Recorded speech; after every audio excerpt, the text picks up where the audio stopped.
کوئی عاجلہ کا خواہش مند ہو اسے ہم یہی دے دیتے ہیں جو کچھ بھی جسے دینا چاہیں، پھر اس کے مقسوم میں، مقسوم کا مطلب ہوتا ہے اس کی قسمت میں، جہنم لکھ دیتے ہیں جسے وہ تاپے گا ملامت زدہ اور رحمت سے محروم ہو کر. تو یہ جو آ رہا ہے نا من کان یرید العاجلہ، تو اس کو میں تھوڑا سا آپ کو بتا دوں کہ اس کا عاجلہ کا مطلب کیا ہے.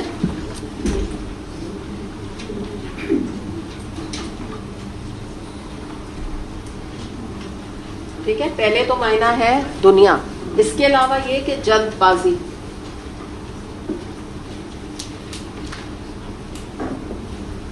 دو معنی ہیں اس کے، تو اس کو ہم دیکھ لیتے ہیں. یہ ہے آیت نمبر 18. اب اس میں ہم یہ دیکھتے ہیں کہ دیکھیں بات ساری کیا ہے کہ یہ ان لوگوں کا ذکر ہے عاجلہ کے خواہش مندوں کا، یعنی یہ دنیا پرست ہے. ٹھیک ہے، یہ دنیا کو پسند کرتے ہیں اور وہ اپنے آپ کو دنیا میں کھپا دیتے ہیں اور ان کو دنیا کے بینیفٹس جلدی چاہیے. ٹائم نہیں ہے ان کے پاس، وہ ویٹ نہیں کر سکتے بالکل بھی، جلدی جلدی ان کو اس کے فائدے چاہیے. تو پتہ کیا چلتا ہے ہمیں کہ دنیا میں دو طرح کے لوگ ہیں، لیکن ہم یہ بھی جانتے کہ ایک جو ہے وہ دنیا کے پجاری ہیں، ایک جو ہے وہ آخرت کے پجاری ہیں، یا آخرت کے لیے زندگی گزار رہے ہیں، ایک دنیا کے لیے گزار رہے ہیں. تو عاجلہ کا خواہش مند کون ہے؟ دنیا پرست انسان. اور عاجلہ آپ دیکھیے آج کل بھی جو جلد بازی والی ٹینڈنسی ہے، تو دنیا آلریڈی عاجلہ چاہتے ہیں. کس طرح آپ دیکھیے، ویسے بھی آپ چیزوں میں دیکھ لیے، آپ نے سنا ہے نا انسٹنٹ نوڈلز، انسٹنٹ کافی، پھر اس کے بعد اسی سے متاثر ہو کے کیا نکال لیا ہے؟ انسٹنٹ استخارہ. آپ نے بعض دفعہ ایک پروگرام آتا تھا ٹی وی پہ، تو اس میں اسی وقت وہ کمپیوٹر میں استخارہ نکالتے تھے اور انہوں نے کہا رشتے کا یا فلاں تکلیف اور فلاں مسئلہ اور مجھے ادھر شہر میں جانا چاہیے اور نوکری کرنا چاہیے نہیں کرنا چاہیے، سب کا جواب اسی وقت ان کو دے دیا جاتا تھا. تو انسٹنٹ ہو گیا نا. تو یہ چیز جو ہے نا یہ انسان چاہتا ہے بس مجھے ابھی جواب مل جائے میرے لیے چیز اچھی ہے کہ نہیں. حالانکہ یہ کوئی کسی کو بتانے والا تو نہیں معاملہ ہوتا نا، استخارہ تو کر کے اللہ پہ چھوڑا جاتا ہے چیزوں کو. اس کے بارے میں نبی کریم صلی اللہ علیہ وسلم نے فرمایا کہ عقل مند وہ ہے جو اپنے نفس کو اللہ کی فرما برداری پر مجبور کر دے اور آخرت کی کامیابی کے لیے کام کرے. کمزور وہ ہے جو نفس کی خواہشات کا بندہ بن جائے اور اللہ سے توقع رکھے کہ اللہ حساب نہ لے گا. سے ترمذی نے روایت کیا، جو میں نے بھی پیچھے ابھی تھوڑی دیر پہلے ہم نے بات نہیں کی تھی کہ کچھ لوگ ایسے ہوتے ہیں کہ ان کو یعنی کوئی فکر ہی نہیں ہوئے، رزلٹ والی بات اپنے ذہن میں لے آئیں کہ کہہ رہے ہیں کہ یہ بھی اللہ سے توقعات بھی بڑی ہیں کہ اللہ غفور الرحیم ہے، اللہ مجھے معاف بھی کرے گا، اور نبی کریم صلی اللہ علیہ وسلم کی بعثت کا تو مقصد ہی اپنے امتیوں کو بخشوانا ہے اور وہ شفاعت میری کر دیں گے. اور بات کیا ہے ساری کہ بنا ہوا کیا رہا دنیا میں؟ نفس کا بندہ، دنیا پرست. ساری زندگی جو ہے وہ دنیا کو جس کو کہتے ہیں نا کہ حاصل کرتے ہوئے اور اس کے لیے ایفرٹ کرتے ہوئے، اس کے لیے کھپتے ہوئے، اس کے لیے مرتے ہوئے گزار دی. اور یہاں دیکھیے کیا کہا گیا کہ عقل مند وہ ہے جو اپنے نفس کو مجبور کرے. دیکھیں بہت ساری نیکیاں ہیں ایسی، یہ حقیقت ہے، بالکل حقیقت ہے کہ جی نہیں چاہتا. آج کل اگر آپ سردیوں میں دیکھیں جو آرام دہ کمفرٹر سے نکل کر فجر کی نماز پڑھنا، اور اس میں کبھی کبھی وضو کا جو پانی ہوتا ہے تو وہ پانی فوراً گرم نہیں آ رہا ہوتا، ساری رات کا ظاہر ہے وہ لائن جو ہے وہ رکی ہوئی ہوتی ہے، تو اتنی دیر ہو رہی ہوتی ہے، بعض دفعہ انسان کہتا ہے بس ٹھنڈے پانی سے کر لو وضو. تو بہت ساری چیزیں آپ کے نفس کے خلاف ہیں. لیکن یہاں کیا بتایا جا رہا ہے کہ عقل مند وہ ہے جو اپنے نفس کو مجبور کرتا ہے. یہ تو بات نہیں کوئی ہوئی کہ بھائی ٹھنڈ لگ رہی ہے یا پانی نہیں آ رہا ہے تو نماز چھوڑ دے گا آدمی، یا اٹھے گا ہی نہیں کہ بھائی آج کل سردیوں میں نو نماز، فجر کی نماز نہیں میں پڑھتی کیونکہ مجھے ٹھنڈ بہت لگتی. تو یہ تو بے وقوفی والی بات ہے نا. تو ایسی بہت سی چیزیں ہوتی ہیں. ہو سکتا ہے آپ لوگ یہاں پہ آ رہے ہیں، اسپیشلی جو لوگ کورس کر رہے ہیں یہاں پہ، تو بہت سے آپ میں سے انشاءاللہ تعالیٰ مجھے اچھا گمان رکھنا چاہیے کہ مجھے امید ہے کہ آپ لوگ کو بہت اچھا الحمدللہ بہت اچھا لگتا ہے قرآن کی کلاس، اور آپ کا دل لگتا ہے، آپ بہت انٹرسٹ کے ساتھ فہم بھی کرتے ہیں. لیکن یہ بھی پاسبلٹی ہے کہ آپ میں سے کچھ لوگوں کا کلاس میں دل نہ لگتا ہو، یا فہم کرتے ہوئے آپ کو نہیں دل چاہتا ہو فہم کرنے کا. آپ کہتے ہیں او 15 کویسچنز، اب کی 15 سوال دے دیے، پیپر بہت لمبا دے دیا ہے، بھائی یہ بڑا مشکل ہے. ٹھیک ہے، یہ ہوتا ہے نا. تو اب ٹھیک ہے آپ نے یہ کہا، صحیح ہے.